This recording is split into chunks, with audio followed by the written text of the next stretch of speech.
muito bem-vindos, bem-vindas a mais uma live literária, tudo bem? Estamos aí no dia 17/10, 9h30 da noite, para falar sobre antologia, divulgar livros, conversar sobre saúde mental, falar sobre literatura. Para quem vem acompanhando desde o dia 15, estamos aí com a maratona até o dia 30. Depois a gente dá uma paradinha, só volta final de novembro, tá? Lembrando que todas as lives podem ser assistidas pelo canal do YouTube, Spotify, Anchor, Amazon, TikTok, Kawaii, Instagram e Facebook do Livro Não Me Livro ou @MoniqueMM18, tá bom?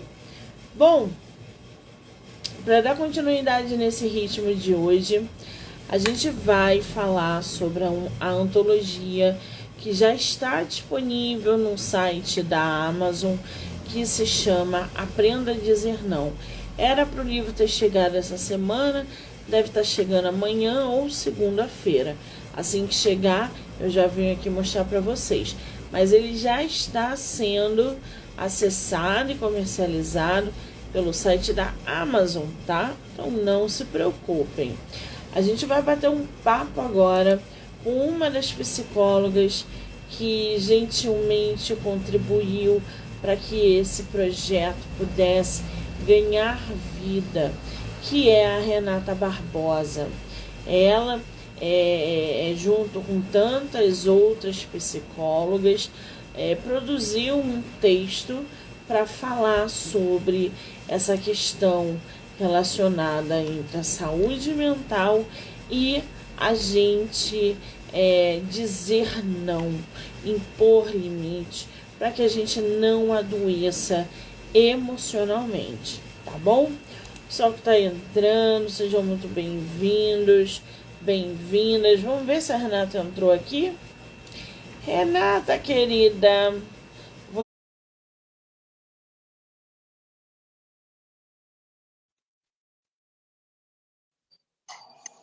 Acho que eu tô chegando. Renata, você está... Boa noite.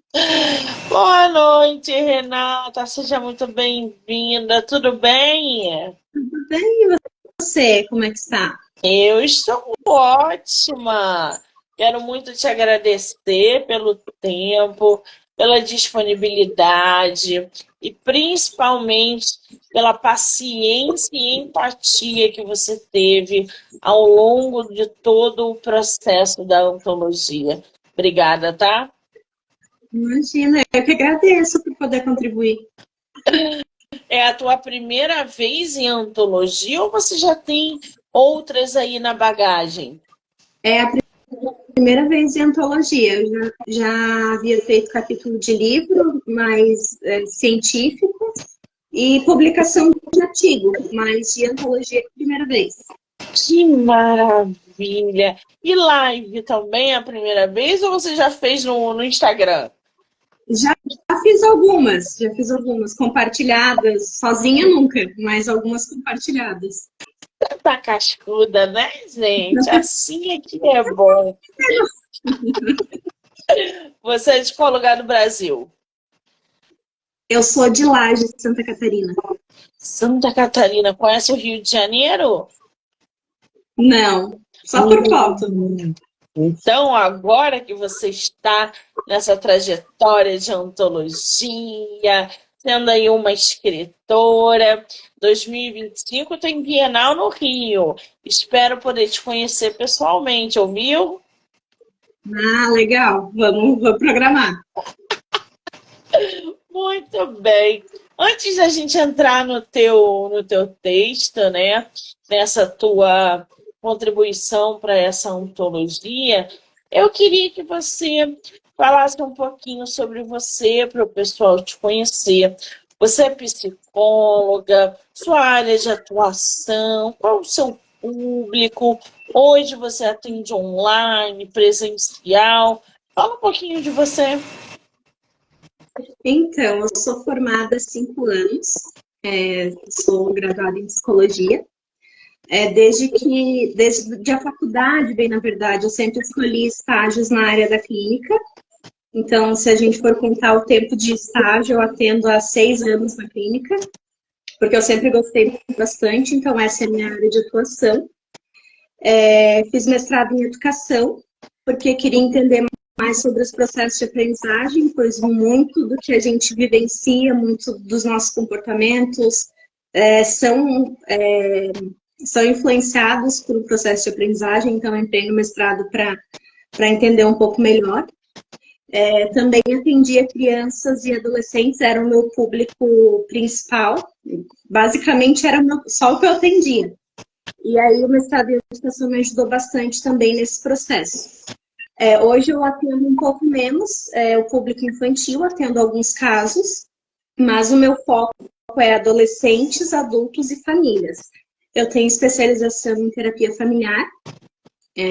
Eu acho muito interessante porque muito dos nossos comportamentos, enfim, vem da nossa família, vem do nosso ambiente de criação. Então, tenho especialização na área da psicologia familiar. Trabalho com a abordagem da terapia cognitivo-comportamental, e vai parecer confuso, como assim, né? Porque na psicologia a gente entende que a teoria familiar, a abordagem familiar é a sistêmica. Só que não só. Outras abordagens também podem trabalhar com terapia familiar. Então, eu trabalho com a cognitivo-comportamental voltado para famílias. Ah, que interessante. O arroba dela, gente, é Psico Renata Barbosa. Então já segue ela lá no Instagram para que vocês possam acompanhar o conteúdo, todo o material que ela gera. Aliás, o Instagram dela está lindíssimo, muito bem organizado, tem fotos do conteúdo, tem livro, ela fala sobre terapia familiar, ela fala sobre vários assuntos, como, por exemplo, como você lida com seus conflitos. Ela vai trazendo para vocês um monte de questionamento e conteúdo. Tá ótimo o seu Instagram, tudo arrumadinho, gente. Eu um dia vou conseguir organizar meu feed assim. Agora, Renata, me diz uma coisa. O que te atraiu, né, para você participar dessa antologia que tem muito a ver com saúde mental? A gente impor limites, a gente saber dizer não. O que fez com que você entrasse nesse projeto de cabeça e contribuísse com tantos outros psicólogos, né, nessa antologia? É que eu refleti enquanto eu vi a divulgação, né, da antologia, que antes de ser psicóloga, a gente é pessoa, que tem também os seus processos de vida, de aprendizagem, suas experiências, e o aprender a dizer não foi algo muito importante na minha trajetória, tanto enquanto profissional, que auxilia pessoas a conseguirem se posicionar, conseguirem colocar limites, conseguirem dizer não, quanto para mim, que também precisei trabalhar isso, essa dificuldade que eu tinha do medo de não agradar as pessoas, de não conseguir me posicionar, de às vezes fazer algumas coisas que eu não gostaria de fazer, mas pelo receio do que o outro ia pensar, acabava cedendo, acabava às vezes me colocando em situações que eu nem queria estar e que para mim eram muito desagradáveis. Então, o que me fez participar é porque eu sei que, de alguma forma, eu vou poder estar ajudando outras pessoas nesse processo que é muito importante para a gente. Entender que o não é importante, ele faz parte. Exatamente. E você tocou um ponto bom aí. Você acha, então, que o fato da dificuldade de algumas pessoas dizerem não, colocarem ali um limite, uma ponte, é simplesmente pela questão de querer agradar, ou seja, ela se sente na obrigação de agradar o outro a ponto de se colocar em segundo lugar, né? Sem querer impor os limites. Olha, hoje não, agora não, dessa vez não. Ela acaba abrindo isso, tendo essa dificuldade para querer sempre agradar o outro. Isso não está ligado à autoestima, isso não está ligado a uma vaidade, talvez, ou é mais autoestima? Eu acredito que está relacionado com a questão da validação e do reconhecimento, porque a gente quer ser validado, a Sim. gente quer ser entendido, né? E quando a gente diz um não, às vezes vem uma negativa, às vezes vem um julgamento que tu não está pronto para receber. Então, está muito relacionado com a questão relacionado também com a autoestima, acaba se relacionando porque a pessoa se coloca mesmo em segundo lugar, ela não considera o que ela gosta, ela não considera os seus valores, ela só considera que o outro vai ficar chateado. E se o outro fica chateado, isso me afeta. E se me afeta, eu não consigo me posicionar. Então, está relacionado à questão do medo. Para algumas pessoas, não é igual para todo mundo, Sim. mas para algumas pessoas está relacionada com esse medo do que vão pensar, medo de desagradar a pessoa, medo de a pessoa ficar chateada. E aí a gente vai entendendo no processo que a pessoa ficar chateada, a pessoa se incomodar, diz muito mais sobre ela, sobre a expectativa dela, do que sobre o desagrado em si. Sim. Esse medo da rejeição. Nós temos medo de sermos rejeitados. Então, a gente sente a necessidade de agradar para que não sejamos rejeitados. Quantas vezes a gente tenta se enquadrar num grupo, tentando agradar, às vezes ultrapassando os nossos limites, porque a gente tem medo de ser rejeitado. É muita terapia, né? Para poder chegar nesse foco. É um tempo, eu falo por experiência própria, foi um bom tempo que eu consegui me posicionar da forma que eu me posiciono hoje e às vezes eu ainda tenho dificuldade. Mas é importante passar por esse processo, porque faz com que a gente consiga ter mais leveza nas nossas relações. Exatamente.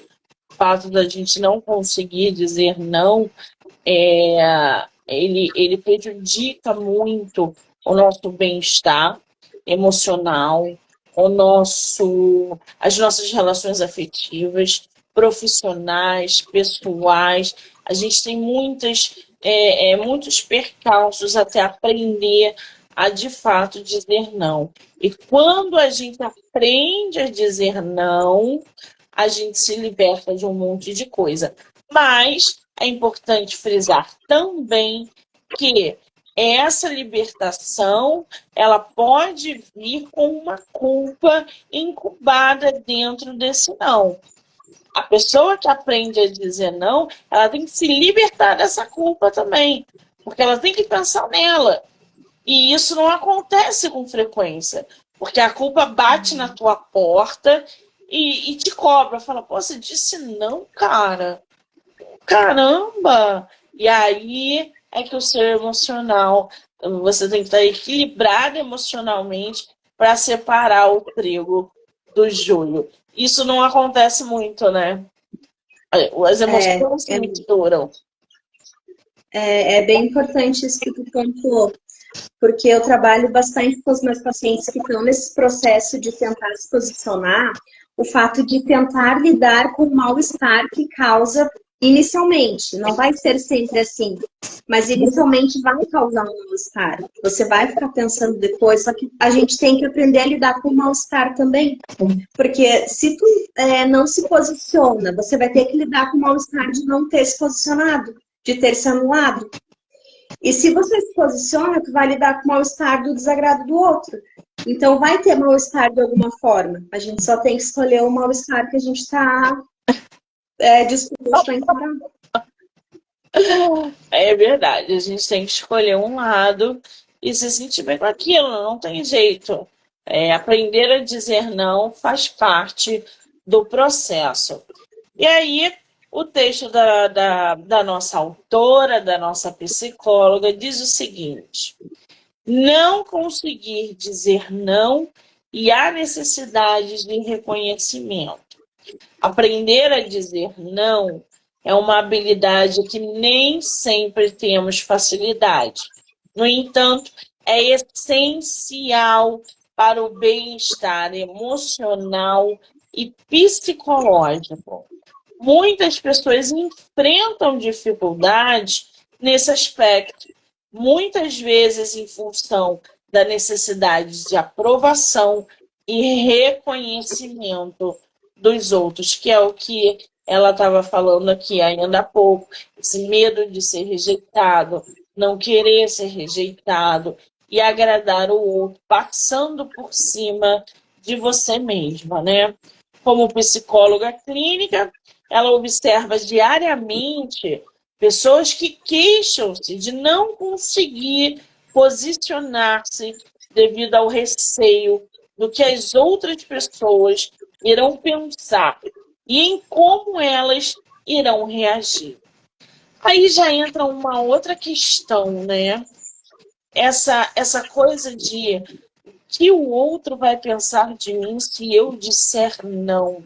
Isso parece que incomoda mais do que o fato de termos que aprender a dizer não.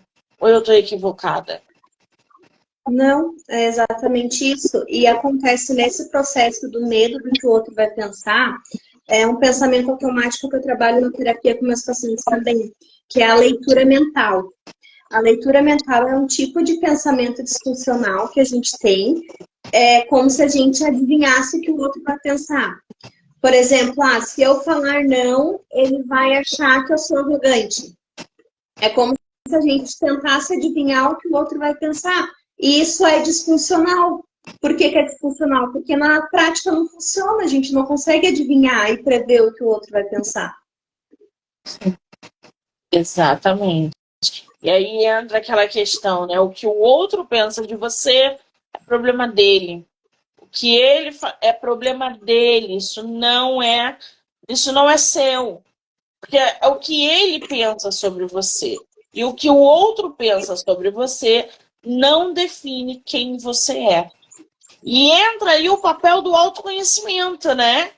Você precisa se autoconhecer para que o outro Exatamente. pense sobre você não te influencie. Imagina. Exatamente. É que as pessoas pensam muitas coisas o tempo todo. E as pessoas vão pensar coisas ruins da gente.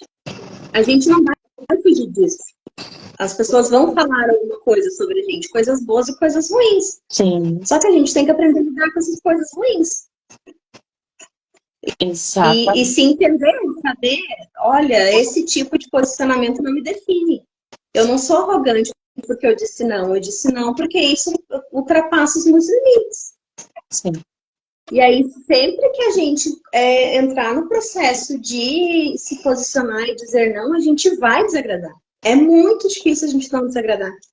É muito difícil. A gente tem que aprender a lidar com o desagrado. É isso. Não vamos fugir disso, não tem como. Tem um cenário ideal e um cenário real. O cenário real vai ter desagrado. Vai ter cara feia. Exatamente. É isso aí que eu ia falar.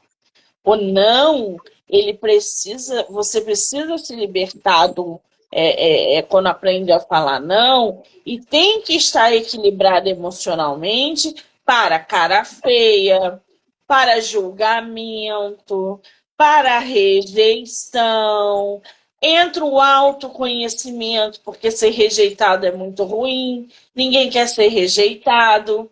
Então, se você se autoconhece, você vê que determinado grupo que vai te rejeitar não vai te interferir, porque o seu valor está acima daquilo.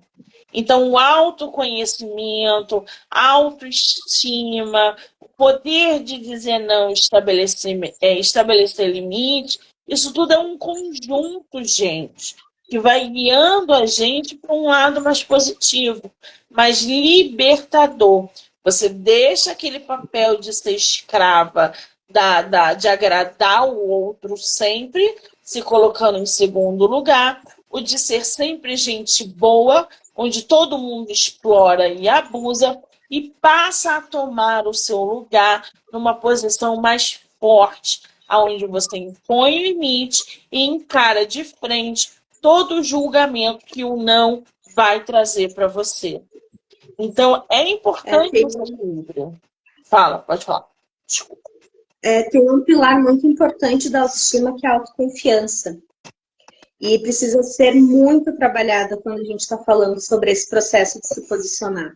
Porque eu confio naquele não que eu estou falando, eu confio no porquê, eu confio nos meus princípios para me posicionar dessa forma. Então, não tem por que me atingir o que o outro vai pensar. Exatamente. Lembrem-se, o que o outro pensa sobre você é problema do outro. Não define quem você é. Fale não todas as vezes que vocês precisarem falar. Imponha limites para que vocês não adoeçam emocionalmente. Porque quando a gente é explorado, quando a gente é abusado, quando a gente se desgasta emocionalmente para agradar o outro, a longo prazo o quadro ele se agrava cada vez mais. Então, cuidado, cuidem das emoções de vocês. Dizer não é um ato de autoafirmação e autovalorização. Ela deu um exemplo aqui no texto, né, da profissional, e eu vou continuar só para vocês entenderem a pegada. A profissional, ela reconhece os seus limites e o quão essenciais eles são para manter a saúde mental.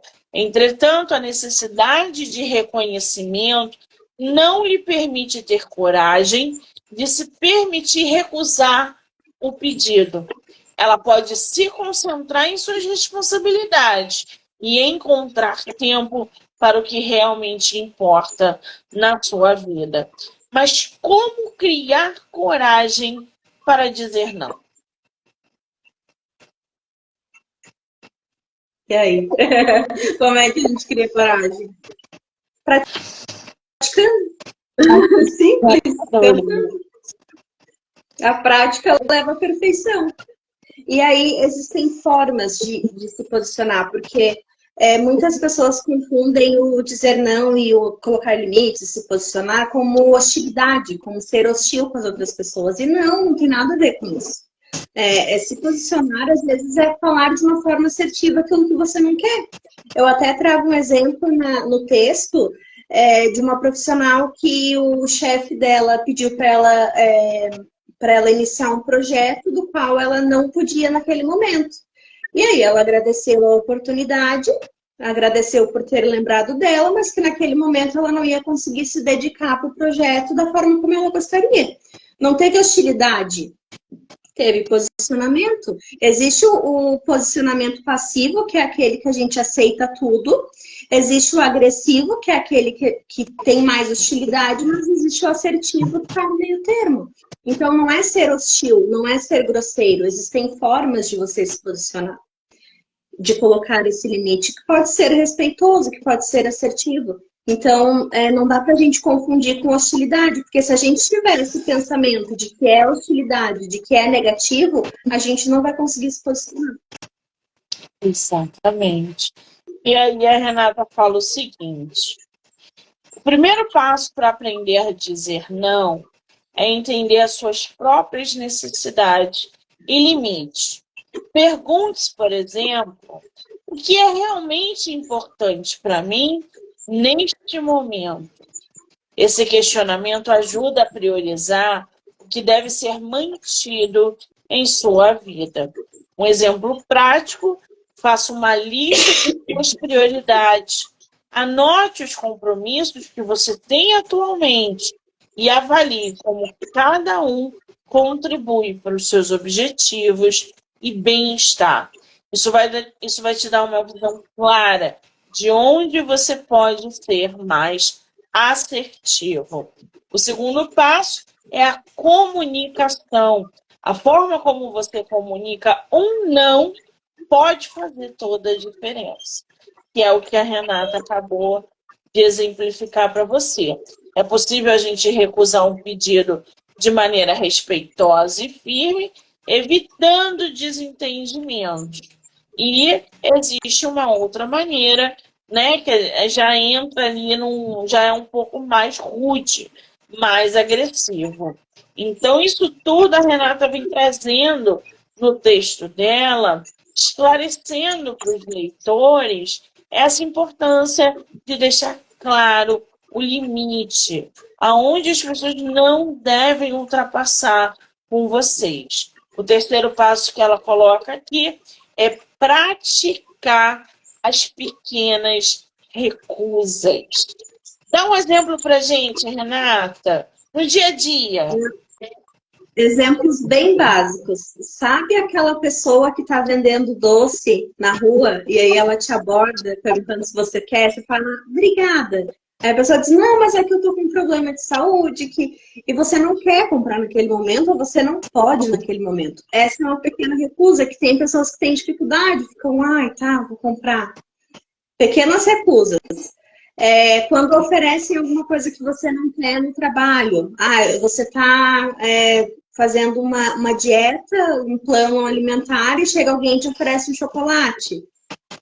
Pequenas recusas. Olha, eu fico grata por você me oferecer, ou eu até gostaria de comer, mas nesse momento eu estou seguindo uma dieta alimentar, então eu não posso aceitar esse chocolate.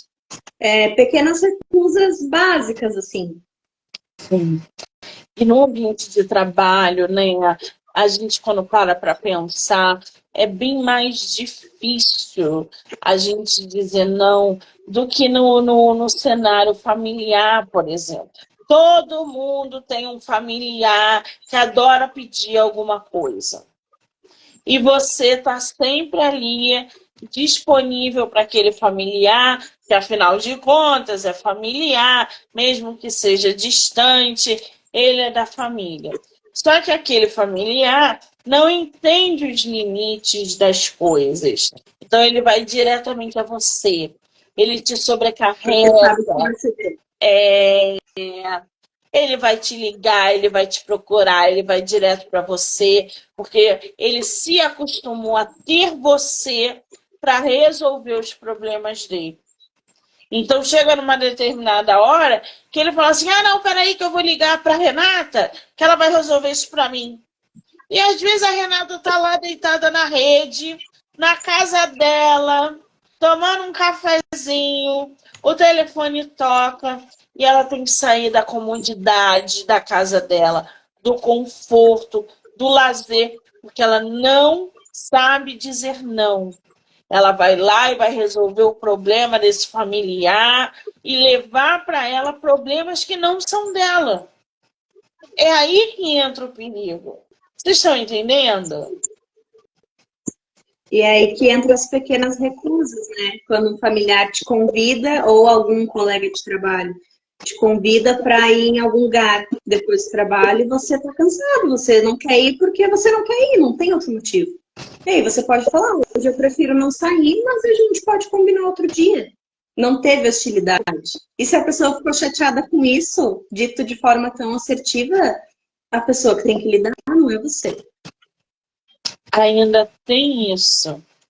Não confundam as expectativas do outro com aquilo que você pode dar. Não interessa se o outro chamou você para sair e ele está esperando que você saia com ele para tomar um chopp, para sair para almoçar, e você não quer.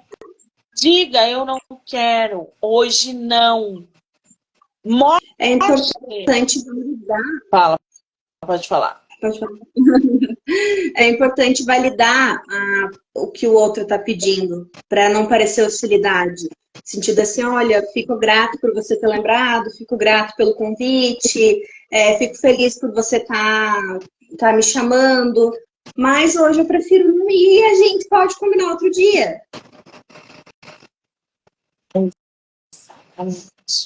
Você pode contornar esse não essa situação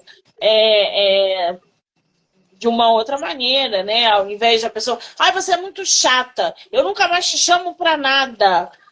Vai te catar. E aí a pessoa vai embora e vocês acabam se chateando. Então, existe essa maneira, olha, não, vamos marcar outro dia, hoje, não. Existe essa forma realmente de você dizer o não e impor limites. Então, é importante que o medo da tua rejeição não caminhe com o fato de você ter essa dificuldade de dizer não e aprender a dizer o não. Porque impor limites é muito necessário para tudo na nossa vida, tá, gente? Profissional, familiar, dentro de um relacionamento, tudo. Essa validação externa, ela é muito importante também, principalmente quando há essa dificuldade de dizer o não. Agora, você falou aí na live, né, que você teve que aprender a dizer não e que foi um processo. A gente passa por isso porque antes de você ser psicóloga, você é um ser humano e a gente passa por isso. Hoje, para você, é mais fácil, é comum, é habitual você se conscientizar de que, opa, peraí, aqui não, majestade, aqui hoje não. Você já faz isso com mais fluidez, sem se importar se vai desagradar ou se vai ser rejeitada? Algumas vezes eu ainda fico pensativa, mas eu tenho muita facilidade, sem dúvida. Eu costumo brincar que eu sou psicóloga há 5 anos, mas sou paciente há 10. Então eu tive um processo longo até chegar, né, nisso, mas hoje eu consigo. E as pessoas, o ambiente que a gente convive, as pessoas com as quais a gente convive influenciam muito nisso, porque hoje os meus colegas de trabalho também têm essa facilidade, o meu esposo também tem essa facilidade, são as pessoas que eu mais convivo. Então, para mim já é uma coisa natural falar o não, falar hoje não, prefiro não. Até teve um caso, um colega meu, a gente mora na mesma cidade, e aí um colega ia passar o Natal em casa com a esposa, e aí eu falei, quem sabe você vai passar lá em casa, né? Passar na minha casa, que minha família ia vir. Ele falou, não quero. Aí ele me olhou. Eu queria dizer não quero, dizer que não ofendesse. Não ofende, não quer. Paciência. É muito natural, assim, pra gente. E aí, quando eu saio no ambiente, eu até trago um exemplo no livro, na antologia. Que quando a gente sai para um ambiente em que isso não é comum, as pessoas estranham. Estranho. Eu lembro que eu fui viajar com meu irmão e a minha cunhada, que é o exemplo que eu trago no livro. E aí, o que eles me ofereciam, às vezes, eu dizia, não, tipo, você quer ir dar uma volta na praia? Não, vou ficar lendo meu livro. Você quer carne? Não, prefiro outra carne. E aí, chegou uma hora que o irmão falou, nossa, mas você tá sincera, né? E pra mim, acabou natural, sem nenhuma crise, assim, natural. E já houve esse estranhamento. E tem que lidar com isso também. Exatamente, se torna praticamente um alienígena. É nada mais alienígena porque passou a tarde toda dizendo não. E as pessoas não entendem. A Renata, ela só quer falar não, impor os limites, ela não dá. E é isso. Ela não está ali para te agradar. Ela está ali para ser quem ela é. E as pessoas têm muito medo disso, dessa autenticidade, de ser quem elas são. Né? Mais uma vez, por causa do medo da rejeição, da exclusão. Ninguém gosta de ser excluído. Fulana só sabe dizer não. Não vamos chamar para mais nada. Aí quando você vê, ninguém te chama para você. Além de tudo isso, você tem que estar bem emocionalmente para toda a carga que um não está te trazendo. Né? Então o buraco realmente é bem mais embaixo. Bom, vamos ver aqui. Tem mais um passo, um terceiro passo, né? Que é praticar essas pequenas recusas. E o quarto passo, que é uma das maiores, e aterrorizantes preocupações ao dizer não, a reação das pessoas ao seu redor. O não vem trazendo isso. Cara feia, julgamento, exclusão, rejeição. O medo de desapontar ou gerar conflito pode ser paralisante. A autoafirmação se torna crucial. É vital lembrar que seu não é um ataque a outra pessoa, mas sim um reconhecimento das suas próprias necessidades. A gente ainda tem que lidar com o vitimismo do outro, né? E aí a gente não tem que lidar.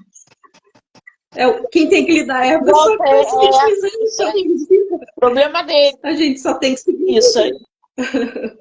Exatamente. Exatamente. A forma como os outros reagem é uma responsabilidade deles, não a sua. Ela sempre pontua isso para os pacientes dela, que é normal as pessoas não enxergarem como egoísta, chata, quando elas, enfim, começam aí a manifestar a necessidade de mostrar os próprios limites. A gente vai ter sempre alguém que não entende essa imposição, esse basta, comigo hoje não. Então, isso também é muito importante, tá? Entre outras coisas que a Renata vai trazendo no texto.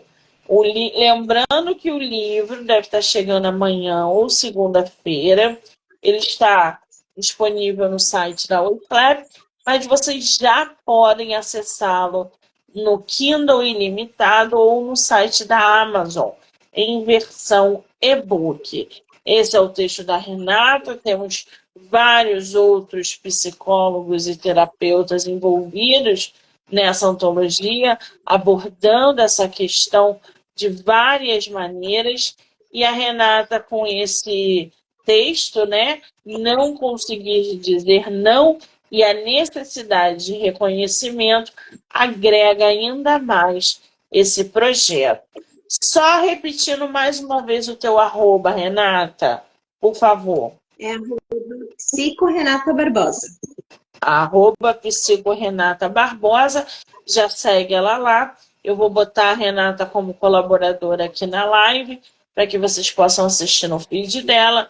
Também no canal do YouTube, Spotify, Anchor, Amazon, TikTok, Kawaii, Instagram e Facebook. Tá? Então já segue ela e já se inscreve. Renata, querida, que delícia de bate-papo, poder conhecer você. Você está em outra antologia com a gente, não tá? O Borderline. Uhum. Que eu falo sobre o transtorno de personalidade borderline em homens, que é muito pouco falado, muito pouca literatura científica a respeito, muito pouco paciente, porque não procura atendimento. Isso quer dizer que teremos Renata em mais temporada aqui no canal. Ela vai voltar para fazer live com a gente, para falar sobre Borderline, que deve estar saindo mês que vem da gráfica. Temos muito de Renata ainda, gente.